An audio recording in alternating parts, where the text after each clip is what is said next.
Hi everyone. I had not done a LinkedIn Live for a while, and they said there are some new features in LinkedIn Live that have come out, and so I thought I will try it. I have just finished my global session on transformational storytelling for the landscape of crisis and beyond. And we had so many people who joined in from all over the globe. And I think I may have had, for the first time, participants who were streaming in from Russia. So it was a very global and eclectic group, so to speak. And the session was focused on transformational storytelling for the time of crisis and beyond. Now, I know that our leaders, our HR professionals, governments all over the world are trying to help people move through the crisis that we are all experiencing. And what I was wanting to convey in my session was this idea that um, storytelling in this time of crisis is more important than ever. And the reason for that is that when we are in the midst of uncertainty and the kind of complexity and interdependencies that we are seeing, we need a tool that can actually enable people to do what is known as sense making. And storytelling, above everything else, is a sense making device. We make sense of our lives, of the lives of others, and our experiences through storytelling. Storytelling is something that allows us to put a framework, if you may say that, into the times that we are moving through right now. And so, I asked the participants, and this is my favorite question to ask, by the way, when it comes to storytelling, which is storytelling a communication strategy? And of course, everybody said yes, as they many times do. And yeah, storytelling is about communication, but storytelling is about something much deeper than communication. Storytelling is about connection with the other person. And what I was telling the participants of the session was that storytelling is a form of connectional intelligence. Our ability to connect with people who may be experiencing the current crisis very, very differently is enhanced when we do storytelling. And the landscape that we are in right now, people say, oh, everybody is in the same boat. And I had shared this in one of my lives before. We are not in the same boat. We are in the same storm, but we are in different boats.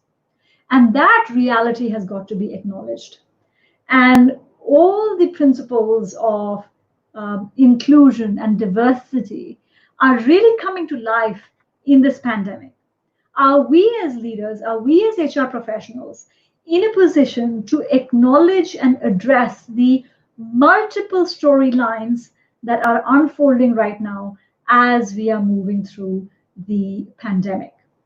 And what is the right story that a leader needs to tell to the audience they're trying to connect with is something that needs much more attention than just regular storytelling. That's why I called it transformational storytelling, because transformational storytelling, by the very act of storytelling, transforms both the teller and the listener. And we all know the fact that emotions are contagious.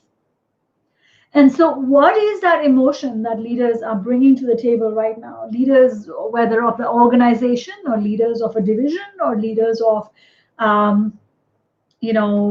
smaller teams, it doesn't matter.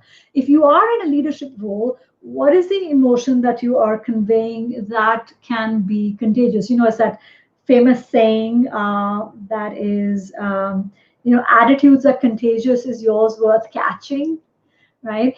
And that's where the whole storytelling piece comes in. Strategy in and of itself is also a story. In a lot of companies right now, we are engaging in what is known as, scenario planning, right? So continuity plans and, scenario one, scenario two, which might be most likely to pan out or whatever. Strategy creation and strategy execution needs to be supported by storytelling. It's like Seth Godin says, um, the storytelling plan is as important as a business plan. Now, most organizations have a business plan, but they don't have a storytelling plan. So what happens is when you put out, your strategic initiatives, or you put out, new frameworks on approaching the new normal, as it's being called, and it is all happening from a very left brain market share analytical projections of what people even before the crisis would have considered as normal. But when you are in a crisis situation, that data, that left brain content that you're putting out there has to be wrapped in storytelling if you want people to connect with it.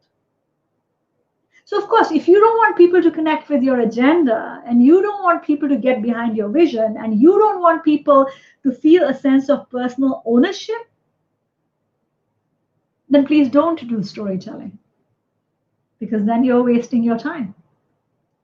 But if at all you are serious about carrying your people with you, if at all you believe that your role as a leader is not just to give directions, but to set a vision and create a roadmap that people can engage with, not just with their head, but also with their heart, then you need to pay attention to the principles of storytelling. And we are seeing some very incredible and incredulous, we're seeing both ends of the spectrum of people, the CEOs and the leaders, many of whom are involved in some very difficult decisions right now, engaging in storytelling. And some of them are getting it right in the tone that is being set, in the choice of words that is being, put into their talks and their emails and all of that, and others who are getting it very, very wrong.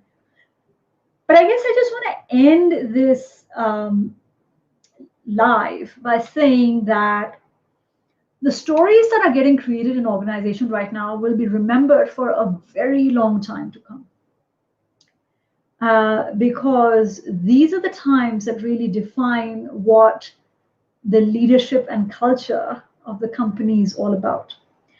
And if at this stage we become excessively focused on, dealing with the crisis purely from the scarcity mindset, which is very easy, by the way, to do, because we're all concerned about the bottom line and the rest of it. But if that becomes our sole obsession, we would really have missed an opportunity to respond to the finest hour of leadership in our lifetimes, perhaps. And so if you're listening to this as an HR professional, or you're listening to this as a leader, and it doesn't matter whether you're in marketing or sales or finance, storytelling is, I might say, function agnostic in some ways, then you have to really pay attention to how you can use storytelling as a tool, be that in the landscape of crisis or beyond. So if you'd like to find out more about the work that I'm doing, whether it was the keynote, hi Prabir, it is wonderful to have you on the LinkedIn Live. Prabir is one of my favorite HR leaders who also uses a lot of storytelling. So I'll be happy to have that conversation, whether it is creating storylines for your organization, or helping your leaders go to market in terms of the principles of storytelling that can be used to create a far more compelling, creative, and connecting narrative of who you are and how you are planning to weather the storm. All right, if this resonated with you, do share your comments. I'd love to hear your experience. Are your leaders doing any storytelling that is actually helping people deal with the crisis, or it's just nose to the grindstone, let's get this business over with, which is the first instinct of most leaders. But like I said, it would be a deeply lost opportunity. All right, I will catch you again later. Bye.